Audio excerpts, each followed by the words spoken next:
The views and opinions on the Craig L. Hayes Show do not necessarily reflect those of Westgate Resorts ownership or management. And now, on with the show. This is the Craig L. Hayes Show.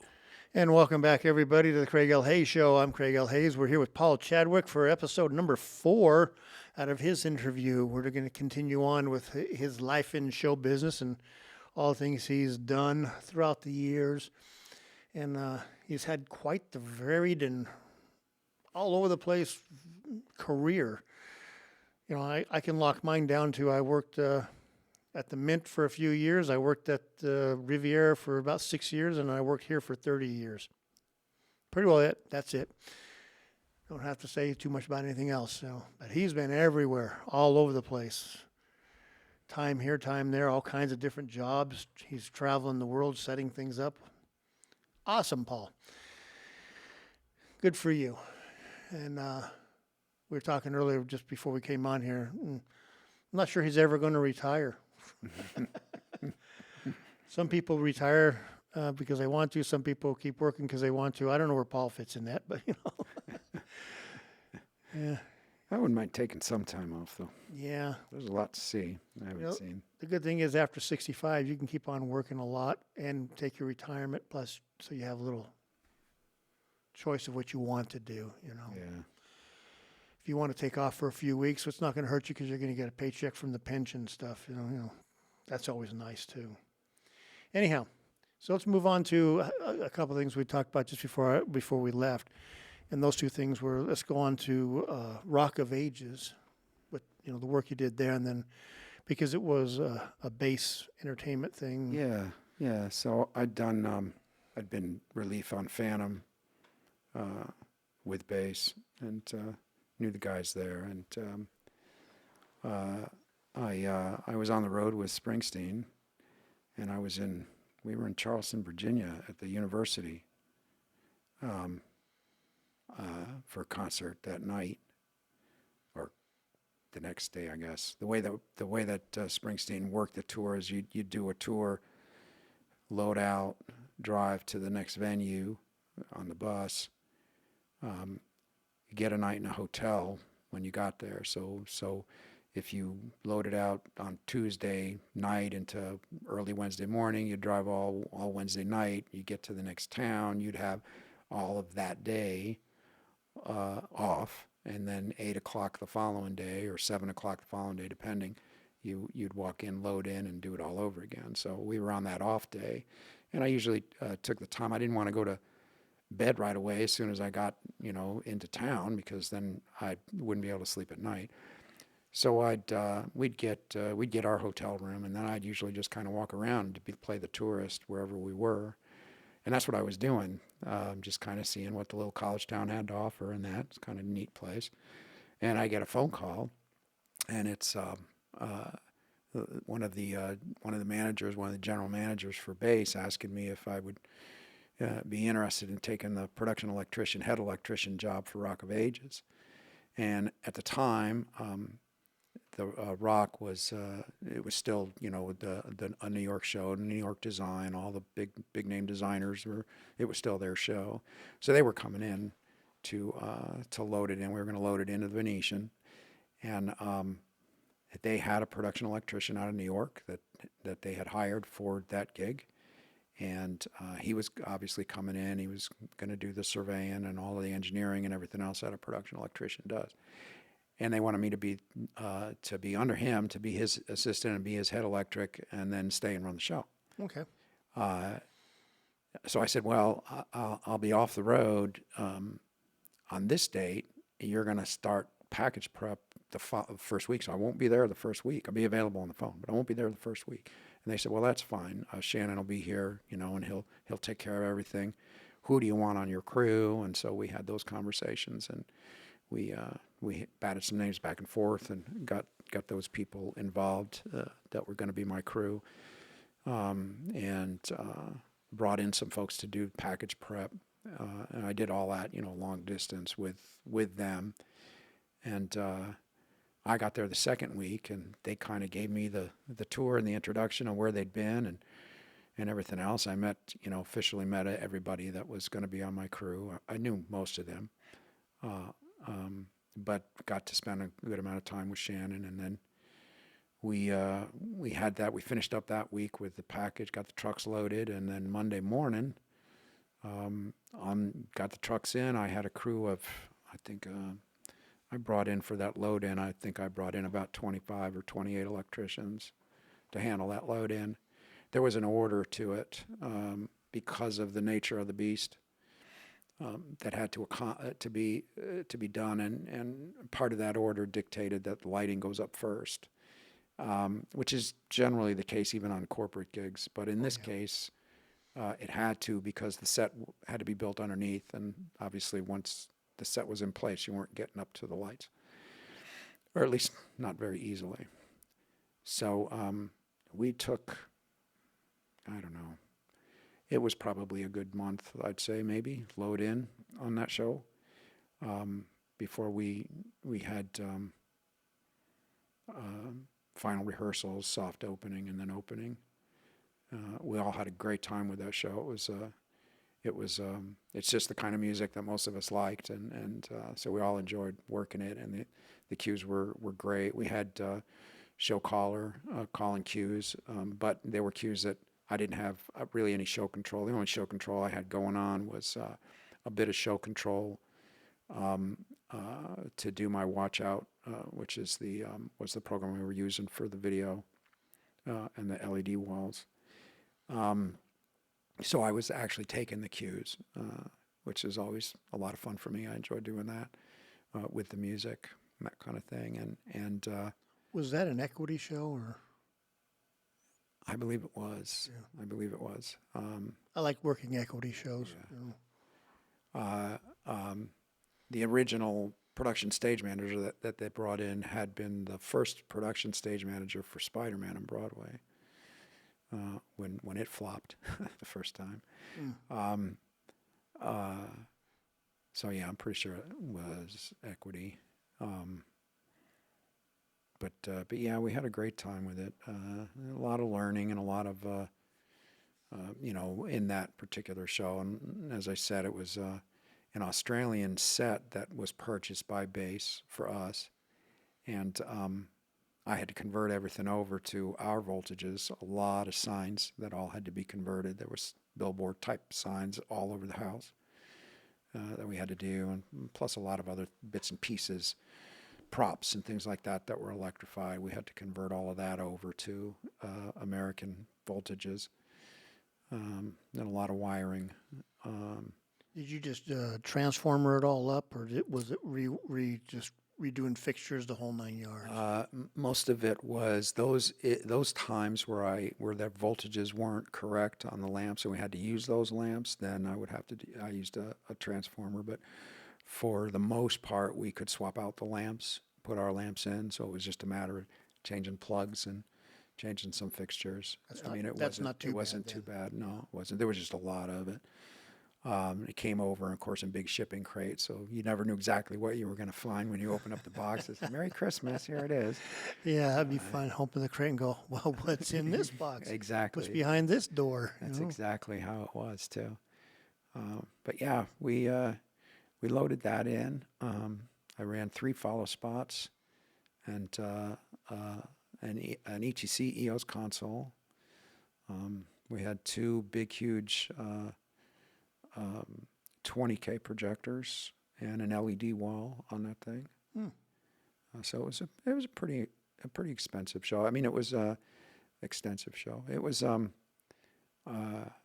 3 follow spots were pretty much the front light. He did a lot with all the washes and everything else that we had, and there were some pretty strong intensities there. It was mostly his color. He just did a lot of background, a lot of backlight, side light, a lot of color on that show. So the follow spots became pretty critical.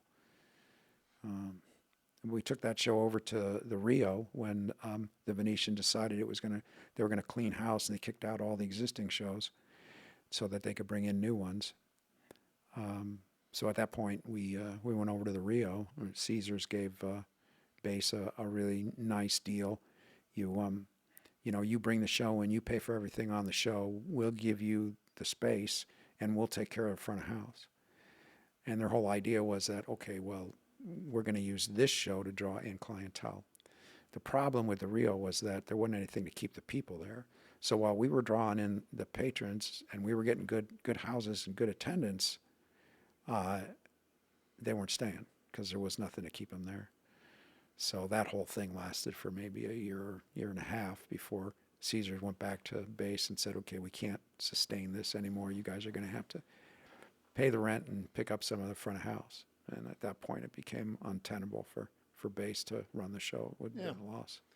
You know, how is it always the show's fault, to bring people in, and then you haven't figured out you got to keep them? You got to keep them. Yeah, they didn't have anything there. Because I'd always look at our this showroom, and we'd have 80%, 90% shows and stuff like that. And then they say, yeah, but the people aren't sticking around or whatever. And it's like, that's not our fault. Exactly. We've done our job. Exactly. We got people to come Got 'em through through the your door. casino into this room. Yep. At that point, our job is done. What do you have to keep them hanging out here? What do you got? Anything? Absolutely. It's not our fault if you don't. It's they blame the show. It's like, it's not the show. It's you guys got to give a variety of stuff. So Yeah, that was an interesting switch from the Venetian to the Rio. Much smaller space to try to cram, and of course the set didn't shrink. So all the space around the set, where we had acres and acres of room in the Venetian, we had nothing and the load in was very difficult. The company didn't take my advice, or didn't negotiate with PRG to take my advice.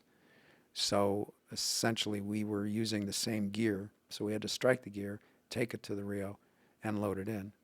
And again, now we're blessed with the problem of, and we don't have the time to do it. I mean, they wanted a quick turnaround. So now we're blessed with the order of things. The set had to come out first, so that meant that there wasn't very much that I could pull down and strike and pack up. It was gone. Yeah. Until the set was gone. Yeah. Exactly. And then the set had to sit and wait for me to get the lights up and get them loaded in place. So all of that meant, back to your long days and a lot of stress in getting that thing up and running. I couldn't change out the cable. I didn't have time. So So let me guess on your recommendation. Get another rental package yeah, over there yeah, with everything that was in the place, and then just when that stuff comes down, you send it back to Send it back to PRG, PRG. and your stuff is already up and hang. They didn't want to do Exactly. that. They didn't want to do that. Gotcha. Yeah, and so Like all I've of my seen it before cables, almost. all of my cables were wrong length. So we've got 150-foot mults that are only running 15 feet. It was a mess. It was a mess. We made it work, of course, Yeah. but it was hard. It was a bit of a mess. Don't you just wish they would listen once in a while. Just yeah. listen. I know, right? That's my first experience with we used the ground control follow spot system from PRG at that point, because there was no good position for a standard, conventional follow spot. So we had some bad boys that we hung out in the front on their own truss and ran fiber optic cable back to the booth, and my operators had their stations set up, and so they were essentially turning the bad boy into the moving a follow spot. And that system had been developed by PRG at the time primarily for concerts. We were the first sit-down show for it. It worked pretty well. We had some issues and some things that, I think we persuaded them to engineer into their later iterations of the light, but of the system. But that was interesting. And now, of course, they're pretty much all over the place. You got Roby's RoboSpot system and PRG's ground control, and now there's the Follow Me system, which is all computer based, and there's a bunch. But we're getting away from that. Back in the day, where he would have like Springsteen, I think we had 10 follow spots on the front of house truss, and you're not going to see that anymore. RoboSpots have taken over. Yeah. But that was Rock of Ages. That was a good show. Yeah. But then when we got kicked out of there, they had another show lined up for us to move to, and that was Magic Mike Live. And that was at the Sahara. No, started at the Hard Rock. Oh, Hard Rock. Okay. Yeah, started in 2017. So I was involved in production meetings, initial production meetings with all the creative team and the production team, starting in 2016 before we actually finished off at the Rio with Rock. Loaded that show into the Hard Rock. Again, another hard one. That was I seem to be blessed with these hard installs, but that was with we loaded into an old unused club at the Hard Rock. It used to be the Body English Club. I don't know if you're not a clubbing guy, so you probably don't. I don't know anything about it. And I never was there either. But I remember our very first production meeting with everybody. We sat in the room. They strung together some folding tables so we could all sit around the table while we listened to Channing Tatum and the director choreographer go through the script and tell us the script as it was at that point. It got of course fine-tuned, and tell us what we were going to be blessed with. And we were sitting in this room that looked kind of like a bombed out, a bomb shelter with bits of conduit hanging down and everything else. I mean, it was a totally deserted, bombed out kind of looking building like you'd see on the Lower East Side of New York City or something. I mean, it was in bad shape. And that's what we were loading into. And I was blessed with an electrical contractor that had never done a theater load in, so they were totally clueless. So now I'm educating them on what I need as the theater guy, the production electrician. This is how we do it in the theater, and this is what I need from you. And I'm educating my team on how we do things when we're doing an electrical installation, because most of them had never pulled any wire before. So we're pulling wire, we're pulling data, and we're dealing with conduit dimensions that weren't spec'd correctly, and the whole deal. So that was a rough install. But we ran there for a couple of years until the Hard Rock was sold, and Virgin said they're going to close the place down for 8 months to a year in order to change its appearance and change its look. And so we had to leave out of there. And that's when you went to Sahara. And that's when we went to the Sahara. I forgot all about Hard Rock. It was there at Hard Rock. Yeah. Yeah. So I was involved from the beginning on the Sahara installation. Matter of fact, I was probably the sole company rep as far as the actual installation, the physical installation goes.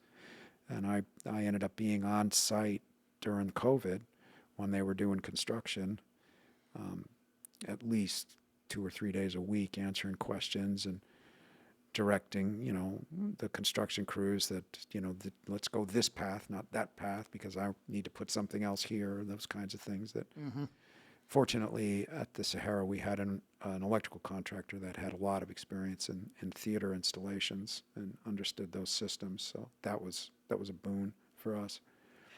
But I prepped that package in the beginning of 2021 and loaded it into the Sahara, and then we went into rehearsals. I think it was May probably by the time we got into rehearsals of 2021. So COVID was definitely still a thing back then. Masks on for everybody.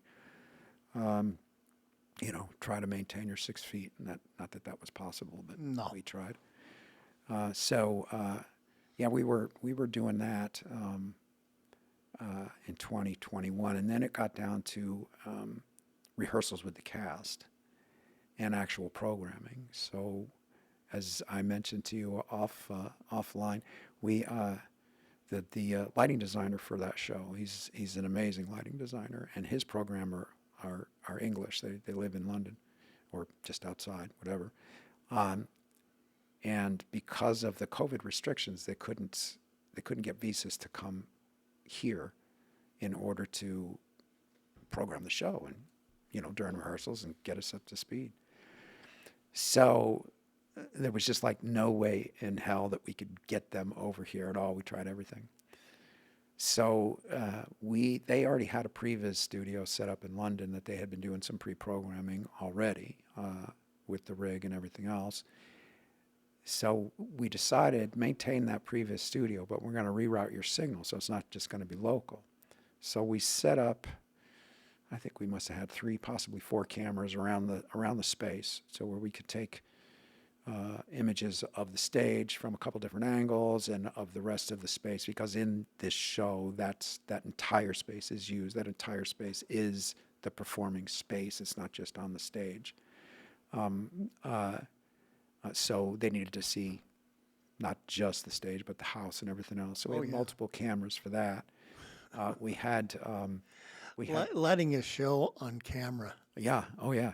You know, From England. 6,000 miles From away. England. I had network communication such that they were able to log in and take control of the, I was using, again, ETC system. So they were logged in and take control of the ETC, the EOS, and command the lighting, so they could actually see in real time, or close to real time anyway with the latency.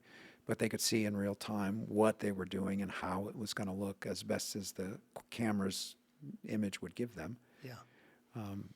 But as I was telling you, some of the fun things about it, I mean, we had ClearCom communication with them. They had an audio feed for program. We had the lighting feed, the network lighting feed, and in this show, I'm running multiple networks. So they not only had a network lighting feed for the lighting console, they also had a network feed to program and to see what my BlackTrack system was doing, because we're using BlackTracks as our tracking system. So they had both of those, the 3 cameras. So it was an extensive setup that lasted for a good, I would want to say 2 to 3 weeks worth of time, of programming time with them and rehearsal. And it was kind of funny, as I was mentioning. We would be focusing lights using an iPhone because they're in London. So I would say, Philip, okay, so we've got these 4 fixed lights over here, and I know kind of what you want to do with them, but you need to help us out with the focus. We don't know exactly what it is that you want us to focus on with these specific lights. And there were some lights that I didn't understand what they were being used for at all. So we would take, I would have it on FaceTime on my iPhone, and I would hold it up so that the camera, he could see with my camera, he could see where the light was, and he could direct the guy on the ladder while I was holding the iPhone. I had somebody else up on a ladder with a wrench to actually focus the light for him. And we walked around the theater. We took several days doing that, walking around the theater. And then as he's watching it during rehearsals, he would say that, oh, I noticed this light was a little off. We got it in slightly the wrong position. Can you? So we would have to go to that specific light and adjust its focus. The old joke, how many stagehands does it take to focus a light? Exactly. Well, the added sentence there is during COVID. Yep. 2, but COVID makes it 3 or 4 or whatever. Exactly. Wow, that's pretty funny. That's some good stuff there. It was and I read about another show that had the same issue, did the same kind of thing, and it was a production that was done in Japan. Okay. And I think the design team was scattered between England and the U.S., so it was similar to what we were doing, just a little bit more extensive. It can be done, and the show will go on. So, yeah. Well, we got about just under 5 minutes left on this one. Anything you want to talk about, just real quick, or say about your career and how has your career been? Has it been one of those that you go, love my career, loved doing it, or is it one of those really enjoy it, but boy, the work? It's definitely not the latter. I mean, it's been a good ride. I mean, I put my kid through 2 different college careers, and bought the house and all of that kind of stuff. So I mean, when you look back on it, the things that you've been able to do, thanks to this industry, have been pretty significant, I think, for me and for the family. And it's not hard work by any means. It's enjoyable, and I think in a lot of ways, I miss the artistic satisfaction. I think there's a lot of, in a lot of cases, I don't get a chance to really do that. I really enjoy, just like, you were saying, the theater as over corporate. I like sitting down with a good script, being able to analyze the script and come up with a great, a lighting design for it and do that whole thing. That was kind of where my education was. And a lot of times, more often than not, I don't get a chance to do that. And the lighting design that I do is limited to one-offs and concerts. I do a lot of work at Allegiant, and they bring me in for a corporate gig where there's a band or a DJ, and it's like, okay, well, tonight, so you have 4 or 5 hours once the rig's set up, 4 or 5 hours of program. So it all becomes very generic, trying to make stuff that is going to work, when you call upon it. The challenge then becomes more of a logistical, how do I need to place things on this console so I can grab them quickly in order to match this song that's all of a sudden coming out of the band or whatever. Yeah. Not quite the same thing. Yeah. It's the showroom stuff. It's the show biz. Yeah. That's the stuff I enjoy too. Yeah, me too. Me too. Well, Paul, I just want to thank you. Thanks for coming in and doing this. It's been a lot of fun. It's going to be out there for a lot of people to hear, and whoever wants to listen to it and learn about a little bit more about behind the scenes. So we appreciate that, and I look forward to getting it on the air so people can pull it up on YouTube. All right. It'll be sometime next week or at the end, towards the end of the week. Usually by Friday, I get all of these interviews up and running. So Nice. And I'll let you know. So until then, Paul, thank you very much once again. And Talbot, go ahead and take this away. This is the Craig L. Hayes Show.